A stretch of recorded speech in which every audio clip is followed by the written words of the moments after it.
शुक्लाम्बरधरं विष्णुं शशिवर्णं चतुर्भुजं प्रसन्नवदनं ध्यायेत् सर्वविघ्नोपशान्तये। व्यासं वसिष्ठनप्तारं शक्तै पौत्रमकल्मषं पराशरात्मजं वन्दे शुकतातं तपोनिधिं। व्यासाय विष्णुरूपाय व्यासरूपाय विष्णवे नमो वै ब्रह्मनिधये वासिष्ठाय नमो नमः।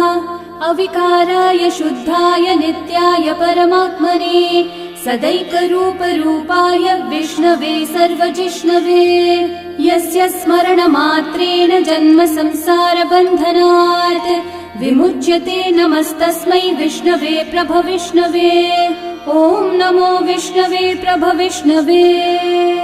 श्रीवैशम्पायन उवाच श्रुत्वा धर्मानशेषेण पावनानि च सर्वशः युधिष्ठिरः शान्तनवं पुनरेवाभ्यभाषत। युधिष्ठिर उवाच किमेकं दैवतं लोके किं वाप्येकं परायणं स्तुवन्तः कं कमर्चन्तः प्राप्नुयुर्मानवा शुभम्। को धर्मः सर्वधर्माणां भवतः परमो मतः किं जपन्मुच्यते जन्तुर्जन्म संसारबन्धनात्। श्रीभीष्म उवाच जगत्प्रभुं देवदेवम् अनन्तं पुरुषोत्तमं स्तुवन्नाम सहस्रेण पुरुषस्तततोत्थितः तमेव चार्चयन् नित्यं भक्त्या पुरुषम् अव्ययम् ध्यायन् स्तुवन्नमस्यं च यजमानस्तमेव च। अनादिनिधनं विष्णुं सर्वलोकमहेश्वरम् लोकाध्यक्षं स्तुवन्नित्यं सर्वदुःखातिगो भवेत्। ब्रह्मण्यं सर्वधर्मज्ञं लोकानां कीर्तिवर्धनम् लोकनाथं महद्भूतं सर्वभूतभवोद्भवम्। एष मे सर्वधर्माणां धर्मोऽधिकतमो मतः यद्भक्त्या पुण्डरीकाक्षं स्तवैरर्चैर्नरः सदा। परमं यो महत्तेजः परमं यो महत्तपः परमं यो महद्ब्रह्म परमं यः परायणम्। पवित्राणां पवित्रं यो मङ्गलानां च मङ्गलम् देवतं देवतानां च भूतानां यो व्ययः पिता यतः सर्वाणि भूतानि भवन्त्यादियुगागमे यस्मिंश्च प्रलयं यान्ति पुनरेव युगक्षये तस्य लोकप्रधानस्य जगन्नाथस्य भूपते विष्णोर्नाम सहस्रं मे शृणु पापभयापहम्। यानि नामानि गौणानि विख्यातानि महात्मनः ऋषिभिः परिगीतानि तानि वक्ष्यामि भूतये। ऋषिर्नाम्नां सहस्रस्य वेदव्यासो महामुनिः छन्दोऽनुष्ठुप् तथा देवो भगवान् देवकीसुतः अमृतांशोद्भवो बीजं शक्तिर्देवकी नन्दनः त्रिसामा हृदयं तस्य शान्त्यर्थे विनियुज्यते। विष्णुं जिष्णुं महाविष्णुं प्रभविष्णुं महेश्वरम् अनेकरूपदैत्यान्तं नमामि पुरुषोत्तमम्। अस्य श्रीविष्णोर्दिव्यसहस्रनामस्तोत्रमहामन्त्रस्य श्रीवेदव्यासो भगवान् ऋषिः अनुष्ठुप्छन्दः श्रीमहाविष्णुः परमात्मा श्रीमन्नारायणो देवता अमृतांशोद्भवो भानुरिति बीजम् देवकी नन्दनसृष्टेति शक्तिः उद्भवक्षोभणो देव इति परमो मन्त्रः शङ्खबृन्नन्दकी चक्रीति कीलकम् शार्ङ्गधन्वा गदाधर इति अस्त्रम् रथाङ्गपाणिरक्षोभ्य इति नेत्रम् त्रिसामा सामगः सामेति कवचम् आनन्दम् परब्रह्मेति योनिः ऋतुः सुदर्शनः काल इति दिग्बन्धः श्रीविश्वरूप इति ध्यानम् श्रीमहाविष्णुः प्रीत्यर्थे सहस्रनाम जपे विनियोगः।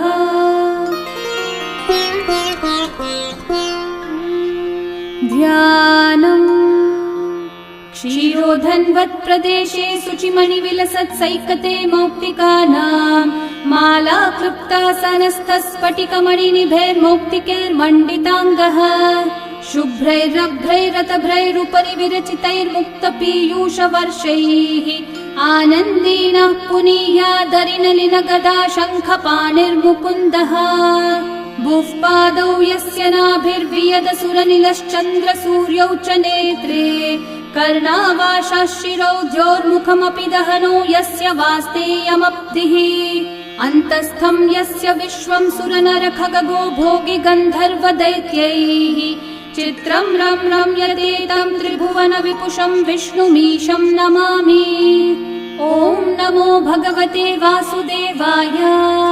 शान्ताकारं भुजगशयनं पद्मनाभं सुरेशं विश्वाधारं गगनसदृशं मेघवर्णं शुभङ्गं लक्ष्मीकान्तं कमलनयनं योगिहृद्ध्यानगम्यं वन्दे विष्णुं भवभयहरं सर्वलोकैकनाथम् मेघश्यामं पीतकौशेयवासं श्रीवत्साङ्कं कौस्तुभोद्भासिताङ्गं पुण्योपेतं पुण्डरीकायताक्षं विष्णुं वन्दे सर्वलोकैकनाथम् नमः समस्तभूतानामादिभूताय भूभृते अनेकरूपरूपाय विष्णवे प्रभविष्णवे सशङ्खचक्रं सकिरीटकुण्डलं सपीतवस्त्रं सरसीरुहेक्षणं सहारवक्षस्थलशोभिकौस्तुभं नमामि विष्णुं शिरसा चतुर्भुजम् छायायां पारिजातस्य हेमसिंहासनोपरि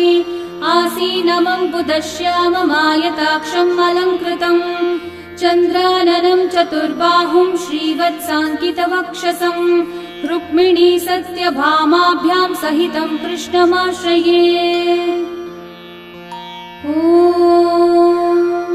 विश्वं विष्णुर्वषट्कारो भूतभव्यभवत्प्रभुः भूतकृद्भूतभृद्भावो भूतात्मा भूतभावनः भूतात्मा परमात्मा च मुक्तानां परमागतिः अव्ययः पुरुषः साक्षी क्षेत्रज्ञोऽक्षर एव च योगो योगविदां नेता प्रधानः पुरुषेश्वरः नारसिंहः वपुः श्रीमान् केशवः पुरुषोत्तमः सर्वः शर्वः शिवस्थाणोर्भूतादिर्निधिरव्ययः सम्भवो भावनो भर्ता प्रभवः प्रभुरीश्वरः स्वयंभू शम्भुरादित्यः पुष्कराक्षो महास्वनः अनादिनिधनो धाता विधाता धातुरुत्तमः अप्रमेयो ऋषिकेशः पद्मनाभोऽमरः प्रभुः विश्वकर्मा मनुस्त्वष्टा स्थविष्ठस्थविरो ध्रुवः अग्राह्यः शाश्वतः कृष्णो लोहिताक्षः प्रतर्दनः प्रभुतस्त्रिककुब्धामः पवित्रं मङ्गलं परम् ईशानः प्राणदः प्राणो ज्येष्ठः श्रेष्ठः प्रजापतिः हिरण्यगर्भो भूगर्भो माधवो मधुसूदनः ईश्वरो विक्रमी धन्वी मेधावी विक्रमक्रमः अनुत्तमो दुराधर्षः कृतज्ञः कृतिरात्मवान् सुरेशः शरणं शर्म विश्वरेतः प्रजाभवः अहः संवत्सरो व्याळः प्रत्ययः सर्वदर्शनः अजः सर्वेश्वरः सिद्धिः सिद्धि सर्वादिरच्युतः वृषा कपिरमेयात्मा सर्वयोगविनिःसृतः वसुर्वसुमना सत्यः समात्मा संवितः समः अमोघः पुण्डरीकाक्षो वृषकर्मा वृषाकृतिः रुद्रो बहुशिरा बभ्रुर्विश्वयोनिःशुचिश्रवाः अमृतः शाश्वतस्थाणुर्वरारोहो महातपाः सर्वगः सर्वविद्भानुः विश्वक्सेनो जनार्दनः वेदो वेदविदव्यङ्गो वेदाङ्गो वेदवित्कविः लोकाध्यक्षः सुराध्यक्षो धर्माध्यक्षः कृताकृतः चतुरात्मा चतुर्व्यूहश्चतुर्दंष्ट्रश्चतुर्भुजः भ्राजिष्णुर्भोजनं भोक्ता सहिष्णुर्जगदादिजः अनघो विजयो जेता विश्वयोनिः पुनर्वसुः उपेन्द्रो वामनः प्रांशुरमोघः शुचिरूर्चितः अतीन्द्रः सङ्ग्रहः सर्गो धृतात्मा नियमो यमः वेद्यो वैद्यः सदा योगी वीरः माधवो मधुः अतीन्द्रियो महामायो महोत्साहो महाबलः महाबुद्धिर्महावीर्यो महाशक्तिर्महाद्युतिः अनिर्देश्य वपुः श्रीमान् अमेयात्मा महाधृतक्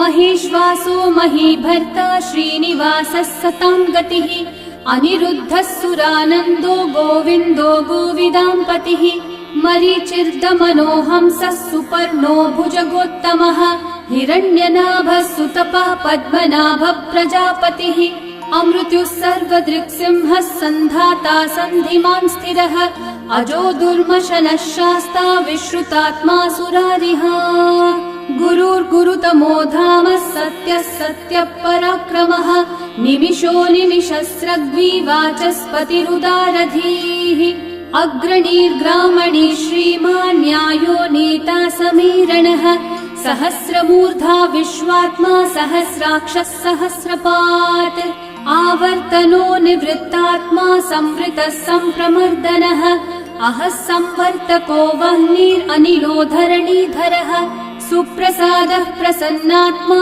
विश्वदृग्विश्वभुग्विभुः सत्कर्ता सत्कृतः साधुर्जन्मुर्नारायणो नरः असंख्येयो प्रमेयात्मा विशिष्टः शिष्टकृच्छुचिः सिद्धार्थः सिद्धसङ्कल्पः सिद्धिदः सिद्धिसाधनः वृषाही वृषभो विष्णुर्वृषपर्वा वृषोदरः वर्धनो वर्धमानश्च विविक्तः श्रुतिसागरः सुभुजो दुर्धरो वाग्मी महेन्द्रो वसुदो वसुः नैकरूपो बृहद्रूपः शिपिविष्टप्रकाशनः ओजस्तेजोद्युतिधरः प्रकाशात्मा प्रतापनः ऋद्धस्पष्टाक्षरो मन्त्रश्चन्द्रांशूर्भास्करद्युतिः अमृतांशूद्भवो भानुः सुरेश्वरः औषधं जगतः सेतुः सत्यधर्मः पराक्रमः भूतभव्यभवन्नाथः पवनः पावनो नलः कामः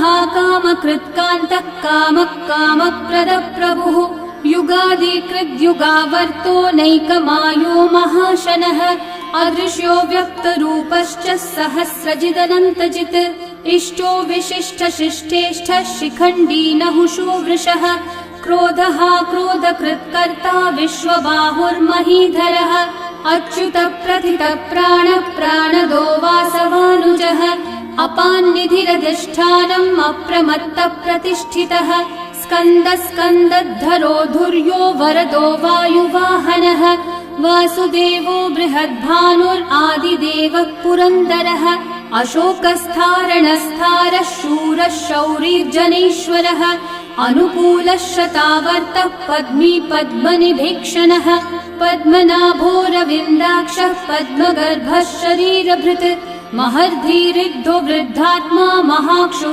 गरुडध्वजः अतुलः शरभो भीमः समयज्ञो हविर्हरिः सर्वलक्षणलक्षण्यो लक्ष्मीवान् समितिञ्जयः विक्षरो रोहितो मार्गो हेतुर्दामोदरः सहः महीधरो महाभागो वेगवानमिताशनः उद्भवक्षोभणो देवः श्रीगर्भः परमेश्वरः करणं कारणं कर्ता विकर्ता गहनो गुहः व्यवसायो व्यवस्थानः संस्थानस्थानदो ध्रुवः परर्धि परमस्पष्टः तुष्टः पुष्टः शुभेक्षणः रामो विरामो विरतो मार्गो नेयो नयो नयः वीरशक्तिमतां श्रेष्ठा धर्मो धर्मविदुत्तमः वैकुण्ठः पुरुषः प्राणः प्राणदः प्रणवः पृथुः हिरण्यगर्भः शत्रुघ्नो व्याप्तो वायुरधोक्षजः ऋतुः सुदर्शनः कालः परमेष्ठी परिग्रहः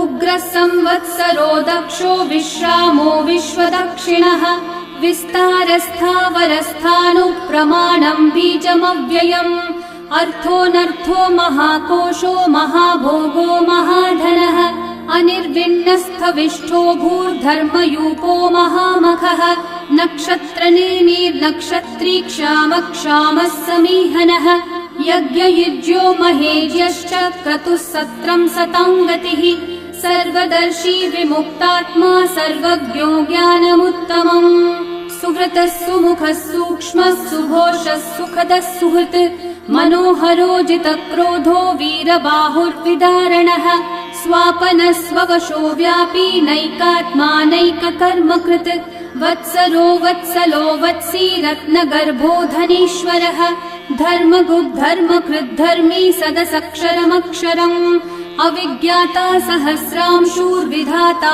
कृतलक्षणः गभस्तिनेमि सत्त्वस्थः सिंहो भूतमहेश्वरः आदिदेवो महादेवो देवेशो देवभृद्गुरुः उत्तरो गोपतिर्गोप्ता ज्ञानगम्यः पुरातनः शरीरभूतभृद्भोक्ता कपीन्द्रो भूरि दक्षिणः सोमपोऽमृतपः सोमः पुरुजित्पुरुसत्तमः विनयोजयः सत्यसन्धो दाशारः सात्वतां पतिः जीवो विनयिता साक्षी मुकुन्दोऽमितविक्रमः अम्भो निधिरनन्तात्मा महोदधिशयोऽन्तकः अजो महार्हः स्वाभाव्यो जितामित्रप्रमोदनः आनन्दो नन्दनो नन्दः सत्यधर्मा त्रिविक्रमः महर्षिः कपिलाचार्यः कृतज्ञो मेदिनीपतिः त्रिपदस्त्रिदशाध्यक्षो महाशृङ्गकृतान्तकृत् महावराहो गोविन्दः सुषेणः कनकाङ्गदे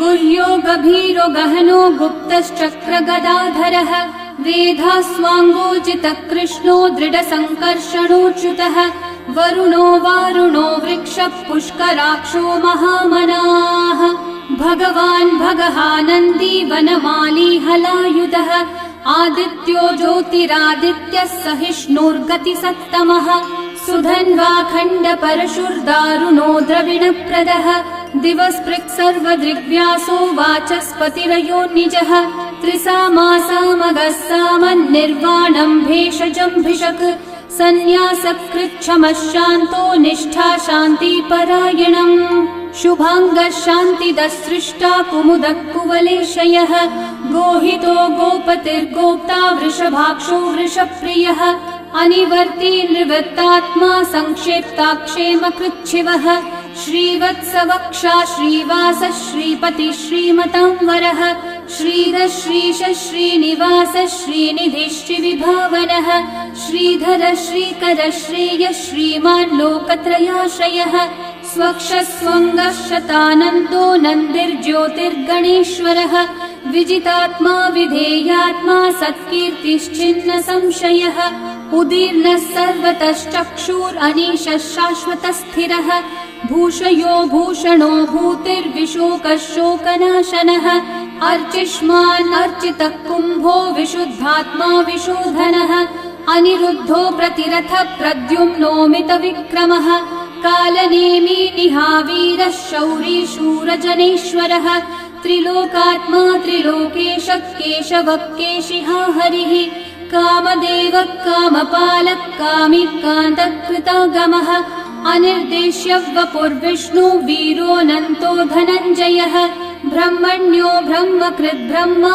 ब्रह्म ब्रह्मविवर्धनः ब्रह्मविद् ब्राह्मणो ब्रह्मी ब्रह्मज्ञो ब्राह्मणप्रियः महाकर्मो महाकर्मा महातेजा महोरगः महाक्रतुर्महायज्वा महायज्ञो महाहविः स्तव्यस्तव प्रियस्तोत्रम् स्तुतिस्तोतारणप्रियः पूर्णपूरयिता पुण्यकीर्तिरणामयः मनोजवस्तीर्थकरो वसुरेता वसुप्रदः वसुप्रदो वासुदेवो वसुर्वसुमनाहविः सद्गति सत्कृति सत्ता सद्भूति सत्परायणः शूरसेनो यदुश्रेष्ठः सन्निवासः सुयामुनः भूता वासो वासुदेवः सर्वासु निलयो नलः दर्पः दर्पदो दृप्तो दुर्धरोऽथा पराजितः विश्वमूर्तिर्महामूर्तिर्दीप्तमूर्तिरमूर्तिमान्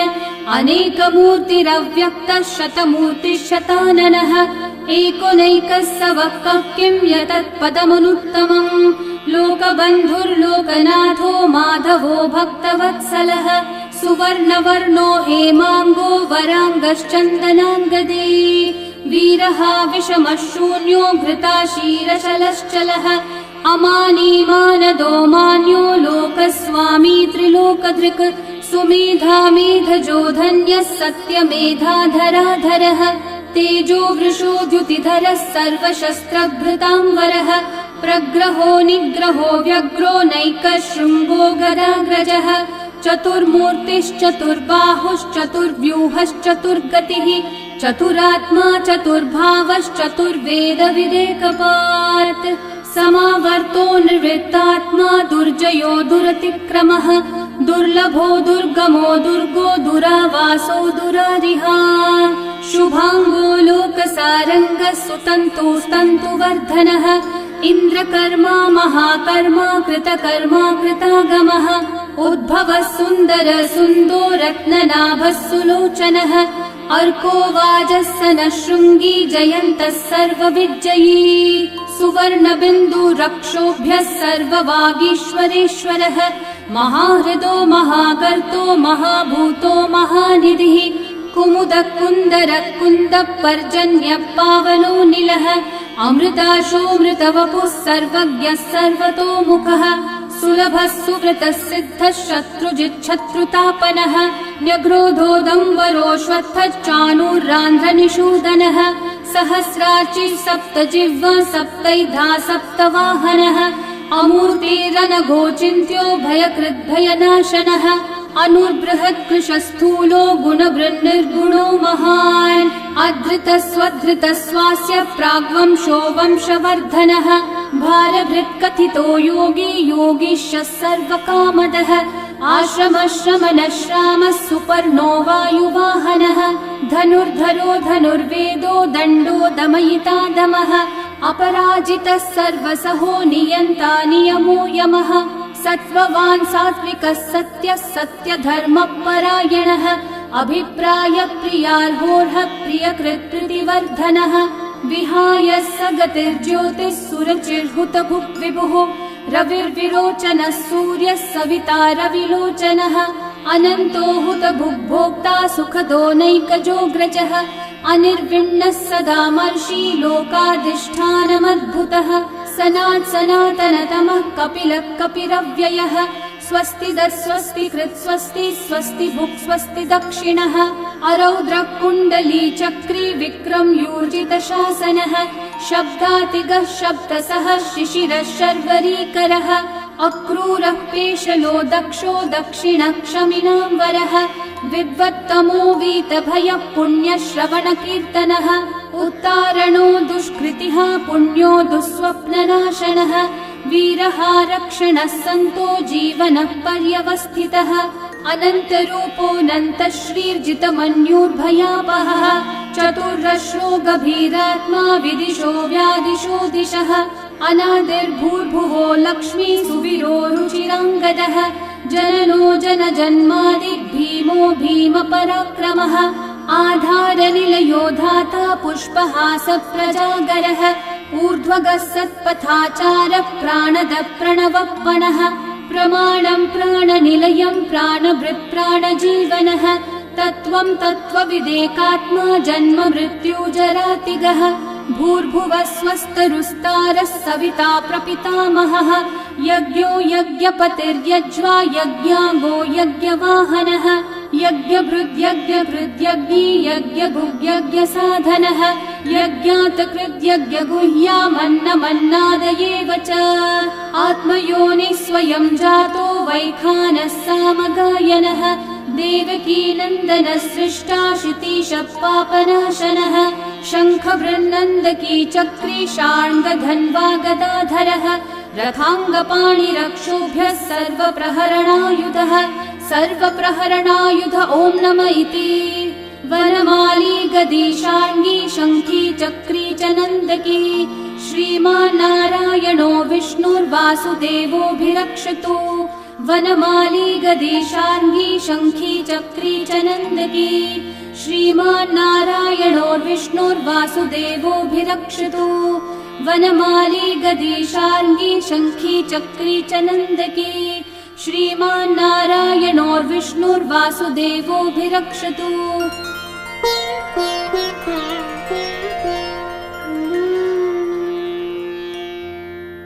इतीदं कीर्तनीयस्य केशवस्य महात्मनः नाम्नां सहस्रं दिव्यानाम् अशेषेण प्रकीर्तितम्। य इदं शृणुयान्नित्यं यश्चापि परिकीर्तयेत् न शुभं प्राप्नुयात् किञ्चित् सोमुत्रेह च मानवः। वेदान्तगो ब्राह्मणः स्यात् क्षत्रियो विजयी भवेत्। वैश्यो धनसमृद्धः स्यात् शूद्रः सुखमवाप्नुयात्। धर्मार्थी प्राप्नुयात् धर्मम् अर्थार्थी चार्थमाप्नुयात्। कामानवाप्नुयात् कामी प्रजार्थी चाप्नुयात् प्रजाम्। भक्तिमान् यः सदोत्थाय शुचिस्तद्गतमानसः सहस्रं वासुदेवस्य नाम्नामेतत् प्रकीर्तयेत्। यशः प्राप्नोति विपुलं याति प्राधान्यमेव च। अचलां श्रियमाप्नोति श्रेय प्राप्नोत्यनुत्तमम्। न भयं क्वचिदाप्नोति वीर्यं तेजश्च विन्दति। भवत्यरोगो द्युतिमान् बलरूपगुणान्वितः। रोगार्तो मुच्यते रोगात् बद्धो मुच्येत बन्धनात्। भयान्मुच्येत भीतस्थो मुच्येतापन्न आपदः। दुर्गान्यतितरत्याशु पुरुषः पुरुषोत्तमम्। स्तुवन्नाम सहस्रेण नित्यं भक्ति समन्वितः। वासुदेवाश्रयो मर्त्यो वासुदेवपरायणः। सर्वपापविशुद्धात्मा याति ब्रह्म सनातनम्। न वासुदेव भक्तानामशुभं विद्यते क्वचित्। जन्म मृत्यु जरा व्याधि भयं नैवोपजायते। इमं स्तवमधीयानः श्रद्धा भक्ति समन्वितः।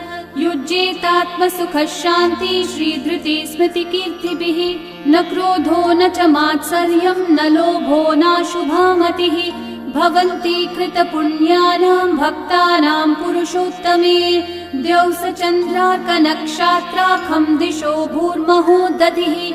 वासुदेवस्य वीर्येण विदितानि महात्मनः। ससुरासुरगन्धर्वं सयक्षूरगराक्षसम्। जगद्वशे वर्ततेदं कृष्णस्य सचराचरम्। इन्द्रियाणि मनोबुद्धिः सत्त्वं तेजो बलं द्युतिः। वासुदेवात्मकन्याहुः क्षेत्रं क्षेत्रज्ञ एव च। सर्वागमानामाचार प्रथमं परिकल्पते। आचार प्रभवो धर्मो धर्मस्य प्रभुरच्युतः। ऋषयः पितरो देवा महाभूतानि धातवः। जङ्गमाजङ्गमं चेदं जगन्नारायणोद्भवम्। योगो ज्ञानं तथा साङ्ख्यं विद्या शिल्पादिकर्म च। वेदाशास्त्राणि विज्ञानम् एतत् सर्वं जनार्दनात्। एको विष्णुर्महद्भूतं पृथक् भूतान्यनेकशः। त्रीन् लोकान् व्याप्य भूतात्मा भुङ्क्ते विश्वभुगव्ययः।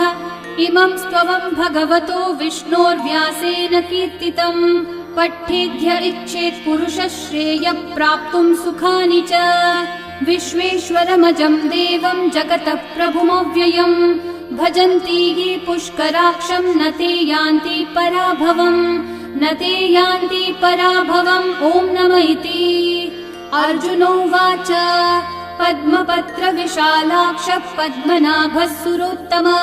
भक्तानामनुरक्तानां त्राता भव जनार्दन। श्रीभगवानुवाच यो मां नाम सहस्रेण स्तोतुमिच्छति पाण्डव। सोऽहमेकेन श्लोकेन स्तुत एव न संशयः। स्तुत एव न संशय। ॐ नमः इति। व्यास उवाच वासनाद् वासुदेवस्य वासितं भुवनत्रयम्। सर्वभूतनिवासोऽसि वासुदेव नमोऽस्तु ते। श्रीवासुदेव नमोऽस्तु ते। ॐ नमः इति। पार्वत्योवाच केनोपायेन लघुना विष्णोर्नाम सहस्रकम्। पठ्यते पण्डितेर्नित्यं श्रोतुमिच्छाम्यहं प्रभो। ईश्वरोवाच श्रीराम राम रामेति रमे रामे मनोरमे। सहस्रनाम तत्तुल्यं राम नाम वरानने। श्रीराम राम रामेति रमे रामे मनोरमे। सहस्रनाम तत्तुल्यं राम नाम वरानने। श्रीराम राम रामेति रमे रामे मनोरमे। सहस्रनाम तत्तुल्यं रामनाम वरानने श्रीरामनाम वरानन ॐ नम इति। ब्रह्म उवाच नमोऽस्त्वनन्ताय सहस्रमूर्तये सहस्रपादाक्षि शिरोरुबाहवे सहस्रनाम्ने पुरुषाय शाश्वते सहस्रकोटियुगधारिणे नमः। सहस्रकोटियुगधारिण ॐ नम इति। सञ्जय उवाच यत्र योगेश्वर कृष्णो यत्र पार्थो धनुर्धरः तत्र श्रीर्विजयो भूतिर्ध्रुवा नीतिर्मतिर्मम। श्रीभगवानुवाच अनन्याश्चिन्तयन्तो मा ये जनाः पर्युपासते तेषां नित्याभियुक्तानां योगक्षेमं वहाम्यहम्। परित्राणाय साधूनां विनाशाय च दुष्कृतां धर्म संस्थापनार्थाय सम्भवामि युगे युगे। आर्ता विषण्णा शिथिलाश्च भीता घोरेषु च व्याधिषु वर्तमानाः संकीर्त्य नारायण शब्दमात्रं विमुक्तदुःखा सुखिनो भवन्तु। कायेन वाचा मनसैन्द्रियैर्वा बुद्ध्यात्मना वा प्रकृते स्वभावात् करोमि यद्यत् सकलं परस्मै नारायणायेति समर्पयामि। श्री विष्णु सहस्रनाम स्तोत्रम् सम्पूर्णम्।